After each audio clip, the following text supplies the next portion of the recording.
Hello दोस्तों, welcome back to favourite channel Forex Blaster. मैं हूं आपका होस्ट रवि। अगर आप किसी ऐसे चैनल की तलाश में हैं जो कि ना सिर्फ आपको फ्री व्हाट्सएप ग्रुप प्रोवाइड करे जहां पर सिग्नल्स हो, सब कुछ हो, बल्कि लर्निंग का मौका हो, आपको क्यूरीज, क्वेश्चंस, हर चीज़ का मौका मिले और मोस्ट प्रायोरिटी आपको फंडामेंटल सीखने का मौका मिले। देखिए, fundamentals always played the key role. Friday को जैसा हुआ, दो फंडामेंटल्स आए, दोनों ऑपोजिट डायरेक्शन में आए और मार्केट ने दोनों टाइम ऑपोजिट डायरेक्शन पकड़ी। तो कौन सा चैनल ऐसा है, कौन सा फ्री व्हाट्सएप ग्रुप ऐसा है जो कि आपको ऐसे फंडामेंटल्स के ऊपर कवरेज देता है? टेक्निकल्स को प्रायोरिटी रखते हुए फंडामेंटल्स के साथ ट्रेड लगाने के लिए you are at the right place. आप free forex blasters community join कर सकते हैं। ज्वाइन करने के लिए नीचे लिंक में वीडियो में दिया हुआ ऑक्टा एफएक्स का और एक्सनेक्स का आईबी लिंक मौजूद है, व्हाट्सएप नंबर नीचे मौजूद है। और अगर आप ऑलरेडी ऑक्टा एफएक्स और एक्सनेक्स पर ही ट्रेड कर रहे हैं तो फिर आप क्या कर सकते हैं, आप वहाँ पर आईबी चेंज की रिक्वेस्ट कर सकते हैं। वो भी लिंक वीडियो के डिस्क्रिप्शन में दिए हुए हैं। वहाँ पर आपको सीखने का मौका मिलेगा। देखें, इस मार्केट के अंदर अगर आपको सर्वाइव करना है, अगर आपको लंबा जाना है, the only thing you have to do is learn. बैसाखियों के ज़रिए ये जो चीने मीने ग्रुप्स हैं जिनका 20-30 पिप्स का TP1 होता है और 80 और 100 पिप्स का SL होता है, इनके साथ आप कभी भी सर्वाइव नहीं कर सके। इनके साथ आप कभी भी सर्वाइव नहीं कर सके। दूसरा ये कि फॉरेक्स ब्लास्टर एकेडमी भी मौजूद है, कोर्सेज आर देयर। 15 सितंबर को नेक्स्ट ऑनलाइन फिजिकल बैच होने जा रहा है। 27 को पर्टिकुलरली कराची के अंदर फिजिकल बैच प्लान किया जा रहा है 27 सितंबर को। तो क्योंकि कराची से बहुत सारे लोग हमारे पास आते थे एकेडमी में, तो उनको आना, क्योंकि जारी पता है वो they wanted to have a physical classes, तो उनके लिए जो है फैसिलिटेट करने के लिए उनका 27 को एक बैच कराची के अंदर प्लान किया गया। तो you can be the part of that group as well. Basic course वहाँ पर करवाया जाएगा, रजिस्टर आप हो सकते हैं। अपना जो है वो एक बहुत ही नॉमिनल किस्म की फ़ी है, कुछ भी नहीं है। लेकिन बात हुई होती है कि there is nothing free in this world. मेहनत और पैसा, टाइम, ये सब कुछ आपको इस मार्केट के अंदर इन्वेस्ट करना पड़ेगा। Only then you could be a profitable trader. बहुत सारी चीज़ें मैं वीडियोस के अंदर सिखाने की कोशिश करता हूँ, बेसिक फंडामेंटल्स, और आपको जो है वो साइकोलॉजी से रिलेटेड चीज़ें बताता हूँ। क्योंकि देखिए, मेरे नज़दीक टेक्निकल्स के बाद फंडामेंटल्स, फंडामेंटल्स के बाद साइकोलॉजिकल। देखिए, साइकोलॉजिकल चीज़ें आप बिल्ड कर सकते हैं ऑन योर ओन या किसी की कंपनी में रह के। फंडामेंटल्स को आपको प्रॉपरली बहुत एक्सटेंसिव टाइम दे के सीखना पड़ेगा। उसका कोर्स भी हम लोग प्लान कर रहे हैं, इंशाल्लाह you will get to know that. और टेक्निकल्स भी आपको प्रॉपर सीखने पड़ेंगे। Why the technicals are important? Technicals आपको बताएंगे कि जी हाँ जी, एक्चुअली मार्केट का TP क्या होना चाहिए, SL क्या होना चाहिए और आपकी एंट्री पॉइंट क्या होना चाहिए। ये टेक्निकल्स आपको बताएंगे। फंडामेंटल आपको बताएंगे कि एक्चुअली मार्केट कहाँ जा रही है। There is always a fundamental reason behind on any exaggerated move. Without fundamentals कभी भी एग्जेजरेटेड मूव नहीं आएगी। और हमेशा बताता चलूँ, 90% ऑफ द केसेस के अंदर 90% ऑफ द केसेस के अंदर कामयाब ट्रेड वो होती है जो टेक्निकल और फंडामेंटली एक तरफ मूव कर रहे होते हैं। कि अगर टेक्निकली भी मार्केट बेरिश है और फंडामेंटल भी बेरिश आया, तो फिर जो ट्रेड बनती है वो एक्स्ट्रा ऑर्डनरी बनती है, उसमें एक्स्ट्रा ऑर्डनरी प्रॉफिट होता है। हम आपको सब कुछ सिखाते हैं कि एक्स्ट्रा ऑर्डनरी ट्रेड को कैसे होल्ड किया जाए, क्या किया जाए, सब कुछ। बहरहाल कल की जो फाइनल क्लास थी उसके अंदर ये बहुत कुछ कवर किया। आई होप के जितने भी हमारे स्टूडेंट्स हैं उन्होंने अच्छे तरीके से उसको लर्न किया होगा। खैर बात कर लेते हैं कल मंडे की, कि मंडे को क्या पॉसिबिलिटीज़ होती हैं। Let's start with the gold. पूरा वीक के अंदर कुछ भी बहुत ज़्यादा कुछ मौजूद नहीं है, लेकिन overall gold is in a bullish trend. लेकिन बात वही है कि अक्सर वही बात कर रहे होते हैं कि जी इसको एज 4 के अंदर तो gold is on the bull side. ठीक है, इसमें अब इस टाइम पे एज 4 का जो थोड़ा सा टेक्निक वो बना है वो थोड़ा सा बेरिश टू, आप कह लीजिए बुलिश टू बेरिश बाइस जो है ना, वो थोड़ा सा बुलिश टू न्यूट्रल बाइस ये इस टाइम पर रह रही है। जबकि इंट्राडे के ऊपर, इंट्राडे के ऊपर still we are on the neutral price regarding the gold. ठीक हो गया। अब उसको कैसे वो डिफाइन किया जाता है वो खैर काफ़ी डिटेल में ग्रुप के अंदर भी बताने की कोशिश की जाती है, सारा कुछ होता है। तो ये चीज़ें होती हैं। अब कल के लिए आपके लिए क्या हो सकता है, 1933 के पास अगर आता है आपको गोल्ड मिलता है तो आप बाय कर लीजिए विद द TP1 ऑफ 1945। 1926 के पे अगर आ जाता है तब भी आपका बाय ही करना पड़ेगा। देखें, up to the level of on H 4 time frame, up to the level of 1917 आप बाय करेंगे market with the TP1 of 1945 in the 1955 and the 1965। ये टीपीज आपके होंगे इन द लॉन्गर रन। मैं देखेंगे क्योंकि वही बात है कि फंडामेंटली मार्केट कुछ और बयान कर रही है, तो फंडामेंटली मैं गोल्ड को 1981 तक जाते देख सकता हूँ। 1981 कैन बी द एरिया कि जब वहाँ पर अगर कोई इंट्राडे ऊपर क्लोजिंग आ गई तो फिर मार्केट 2100 जा सकती है। लेकिन अभी कोई भी थोड़ी बहुत जो एज 4 के ऊपर रिट्रेसमेंट्स हैं उसको आप बाय के तौर पर यूज़ कीजिएगा। और ये रिट्रेसमेंट्स कब ख़त्म हो जाएंगी, अगर कोई भी इंट्राडे कैंडल 1917 से नीचे क्लोज हो जाती है। आइडियली तो मैं हमेशा से 3 डे स्विंग को फॉलो करता हूँ, और अगर 3 डे स्विंग 1917 से नीचे क्लोज हो जाता तो फिर तो जो है वो गोल्ड अगला टारगेट 1902 और 1882 और ये सारा कुछ हो जाएगा। लेकिन यही बात है कि this is something which you have to look forward to, और आपको यहाँ पर ये बाइंग एरियाज ही बनेंगे। मैंने आपको बता दिया कितनी देर तक आपको बाइंग के अंदर रहना है मार्केट के अंदर, किस कंडीशन के अंदर you have to look forward for the selling areas. काफ़ी डिटेल से मैंने गोल्ड को आज कवर कर दिया, क्योंकि अक्सर लोग हमें ये कहते हैं कि सारा ज़रा थोड़ा सा गोल्ड को कवर किया कीजिए। 90% लोग गोल्ड को कवर करते हैं।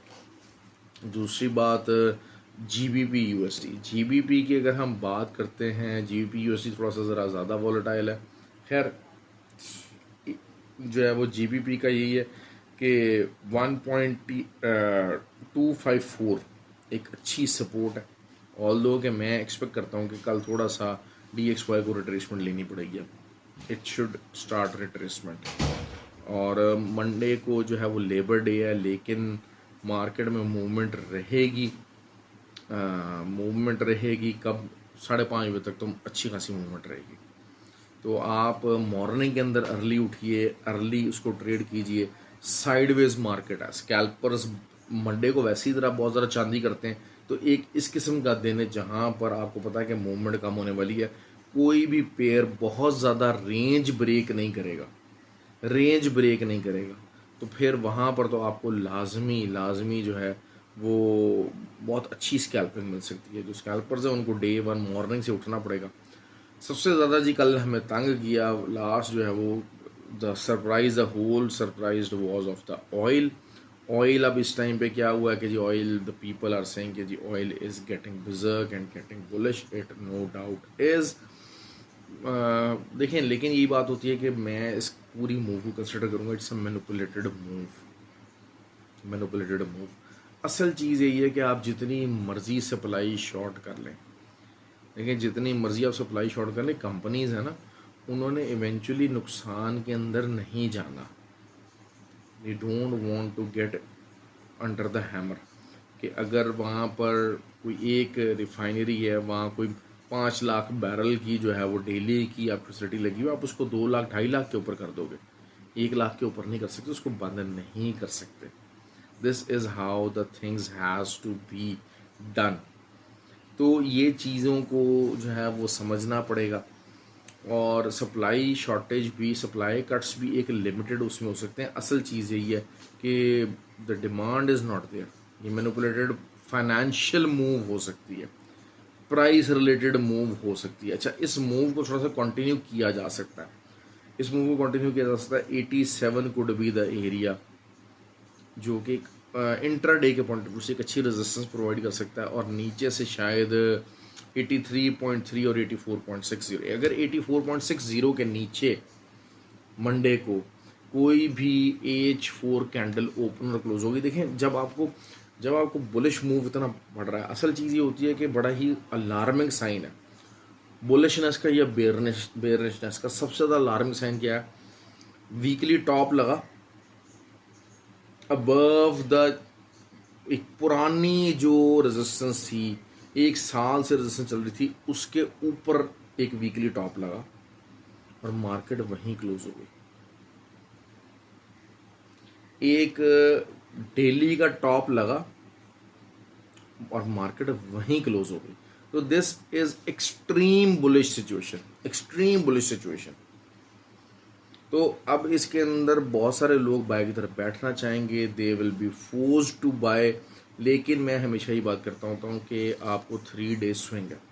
स्कैल्पिंग आप कर सकते हैं जब मर्जी कर लें, आप स्कैल्पिंग आप जब मर्जी कर लें, और कल का दिन जैसे ही ज़रा थोड़ा सा लो वॉल्यूम रहेगा आप स्कैल्पिंग कर सकते हैं। लेकिन असल चीज़ यही होती है कि इसको इस्टेब्लिश करने के लिए, 3 दिन 83.60 से 84.60 से ऊपर ही अगर ओपनिंग मिल जाती है तो फिर आप समझ लें 92 फिर आया ही आया। अभी आ गया, ठीक है, एक मूव चल गई है। मंडे का दिन आपको थोड़ा बहुत साइडवेज रह सकती है, मार्केट थोड़ा बहुत ऊपर की तरफ ज़्यादा जाने के चांसेस हैं। वही बात मैंने कहा कि एक्सट्रीम बुलिशनेस है, एक्सट्रीम बुलिशनेस है कि वीकली के ऊपर जो एक हाई लगा और वीकली के ऊपर तोड़ दिया, और पिछली बड़ी 1 साल पुरानी जो ट्रेंड रेजिस्टेंस थी, लेकिन क्या ये फेक आउट है या नहीं है। अब एक न्यूज़ आ जाती है द मोमेंट के जनाब, हाँ जी, जो आपकी जो वहाँ उधर वहाँ यूएस के अंदर जो सप्लाईज हैं वो ओके हो गई हैं, वो नॉर्मलाइज हो गई हैं। द मोमेंट एक न्यूज़ आ गई, आपकी मार्केट 84.60 को रिस्पेक्ट देना शुरू हो जाएगी। 84.60 के नीचे इंट्राडे के पॉइंट ऑफ व्यू से AH4 की एक आधी कैंडल भी अगर ओपन और क्लोज होती है, आप इसके ऊपर का सेल दे के नीचे टीपी रख सकते हैं, और टीपी कुड भी 83.30। इतना होना चाहिए, इतना होना चाहिए। स्कैल्पिंग पॉइंट ऑफ व्यू से एक बहुत ज़्यादा, एक जिसे कहते हैं कि लो वॉलेटाइल दिन के हिसाब से अगर आपको यहाँ पर मिल जाता है तो it will be a good profit, it will be a decent profit, I am telling you that. लेकिन 84.60 को अब रीटच करके सपोर्ट बनाना AH4 टाइम फ्रेम में, क्योंकि देखें आपको होता क्या, आपने अगर रिवर्सल ढूंढना है, चाहे बाय साइड का हो चाहे सेलिंग साइड का हो, आप पहले उसको M30 के अंदर AH1 के अंदर ढूंढने की कोशिश करेंगे, फिर वो AH1 से कन्वर्ट होगा AH4 के अंदर, AH4 से फिर कन्वर्ट होना शुरू होगा इंट्राडे के ऊपर, और इंट्राडे के बाद वो कन्वर्ट होगा वीकली के ऊपर। देखिए लास्ट जो 3 कैंडल्स थी ऑयल की वीकली की, दे वर प्रिटी बेरिश, और मेरे हिसाब से bearish sentiment was pretty established.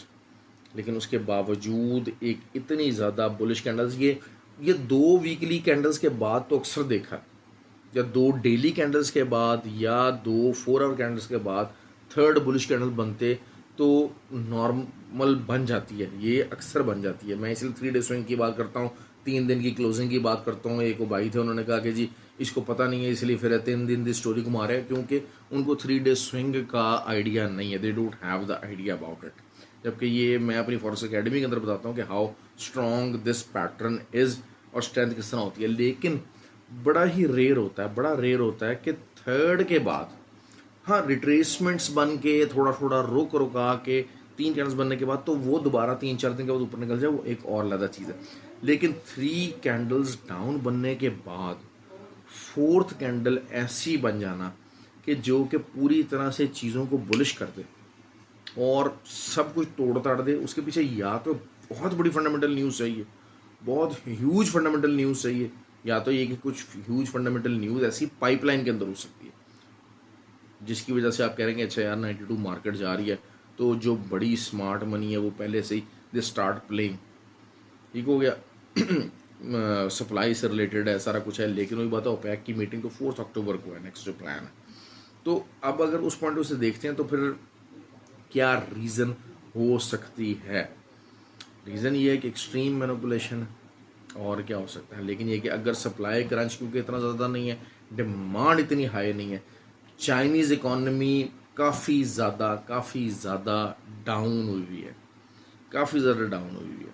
तो अगर आप ये बात करते हैं कि जी रशियन ऑयल भी, अब रशियन ऑयल, हाँ, इंडियन इकॉनमी ज़रूर बूम करे, लेकिन Indian economy is not that बिगर, क्योंकि जो मैन्युफैक्चरिंग साइड है वो जो मैन्युफैक्चरिंग साइड है वो चाइना के पास ही है। आप देख लेना घर में टूथपिक क्या, लोटा क्या, तस्बीह क्या, पानी की बोतल क्या, ग्लासेस क्या, हर चीज़ it is depending on the Chinese. पूरा चाहे अमेरिकन घर हो, चाहे पाकिस्तानी घर हो, चाहे दुनिया में घर हो, तो मैन्युफैक्चरिंग साइड जो है वो ज़रूर उन्हीं के पास है। हाँ, Indian economy is performing pretty well और वो रशियन ऑयल के ऊपर डिपेंडेंट है, लेकिन वो मैन्युफैक्चरिंग साइड इतनी ज़्यादा हैवी नहीं है। उनका सॉफ्टवेयर और दूसरी तरफ उस किस्म की जो है वो उनका जीडीपी एक्सपोर्ट्स वगैरह they are doing pretty good over there. खैर ये चीज़ हो गई, मैंने खैर काफ़ी क्लियर कर दिया। अब कल मैच से रिलेटेड भी जो है काफ़ी बातें शातें होती रहीं, तो जो है वो मज़े की बात यह है कि लेकिन आप हम लोग कब इंजॉय करना सीखेंगे यार? हम कब इतने बेवकूफ़ नहीं बनेंगे? देखें, आपकी इंसान की ना अपनी कोई इज़्ज़त होती है, हर इंसान की अपनी कोई इज़्ज़त होती है।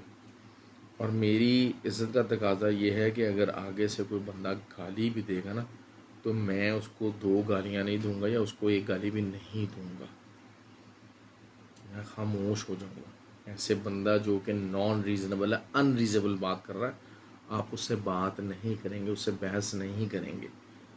बेवकूफ़ आदमी, एक्स्ट्रा जज्बाती आदमी, एक बदतमीज़ आदमी, उससे बहस करना और उससे बहस जीतने की उम्मीद करना, तो वो तो आप फिर इसका मतलब ये है कि आपसे बड़ा बेवकूफ़ कोई नहीं। और अगर ऐसे आदमी को आप उसी की गेम में हराने की कोशिश कर रहे हैं, तो फिर आप भी उसी लेवल के बंदे हैं। तो अपनी जो है वो इंटेग्रिटी कायम रखा करें। गेम है, स्पोर्ट्स है, मैच है, जस्ट इसको स्पोर्ट ही लेना चाहिए।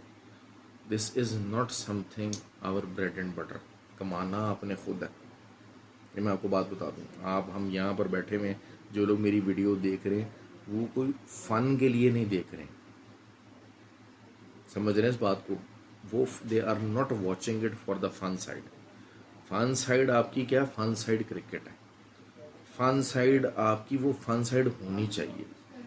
ये जो हम काम कर रहे हैं, हम उस ग्रुप के अंदर हैं, हम कुछ सीखने की कोशिश कर रहे हैं, हम लर्न करने की कोशिश कर रहे हैं, मेरी जो वीडियो देख रहे हैं, हम अर्न करना चाह रहे हैं अपने लिए, अपने बच्चों के लिए, अपने करियर के लिए, तो make it serious, make it serious.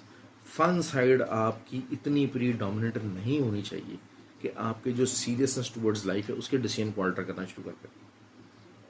हम जज्बात, पूरा ये खित्ता ही जो है ना, ये सारा आप देख लें, जज्बाती लोगों से, बेवकूफ़ लोगों से भरा पड़ा है।